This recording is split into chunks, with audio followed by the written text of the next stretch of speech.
Hello everyone and welcome to another casual review. Today I am talking about the sequel to Trine, appropriately named Trine 2. Now this game is pretty similar to its predecessor. I feel like it's running the same engine. They look pretty similar, they control pretty similar. I just think there's not too much in terms of improvement here. There are a couple differences, however. The first being that I noticed the characters have names, so instead of just referring to the wizard as the wizard, his name is Asmodeus, and instead of referring to the thief or the knight by their classes, they have names that I have already forgotten. They changed the look of the potions, which is a little minor difference. So instead of just like a neon Mountain Dew green looking potion, it's like a bright light blue, which I think looks prettier. They also took away mana, so instead of using mana whenever like the thief uses her fire arrows, it's just unlimited. Now some of the more powerful moves like the Knight's Charge, that is on cooldown, but now you just don't need to worry about mana at all, which is pretty nice. The talent tree does have a little more depth. Instead of just going straight down, you do have a couple options here. You have to share talent points between all three of your classes rather than all three of them getting a talent point every time you get 50 experience. That is a real downfall, I think, but fortunately you are able to respec whenever you want without having to use any resources or detriment. If you do find yourself in a scenario where you need to use more of the wizard building tools, you can hurry and respec to that, and then if you want to use more combat with the knight, you are able to hurry and respec to that whenever you want. It just is unfortunate that you have to like pause and go into your talent tree whenever you want to respec, rather than each of the classes getting their own talent points and having to share between all three of them. I'm not sure how that would work in multiplayer. Do you just have to like argue with whose character gets which talent point,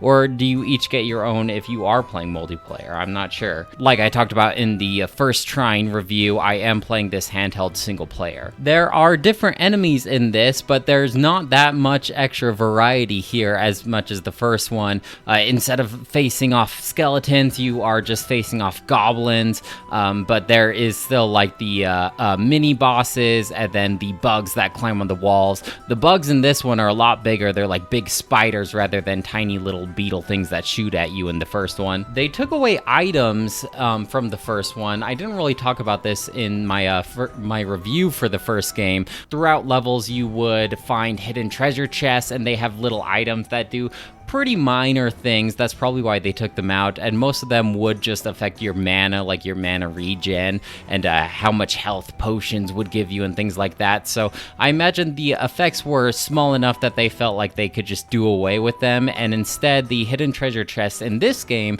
are just collectibles like little pictures or poems. It definitely was not as exciting as finding an item in the first one, but at least I can definitely see why they would take away the items, just to make it a little more simplistic. You also don't unlock abilities simply by playing through the campaign. In the first one, as you progress through the levels, you will unlock new abilities, like the wizard would get like a floating platform, or the knight would get like his magnetic shield that can push and pull objects. In this one, you just unlock those things via the talent tree instead of through the campaign. It kind of made it less exciting just saving up for something on the talent tree instead of being surprised by like a new shiny ability.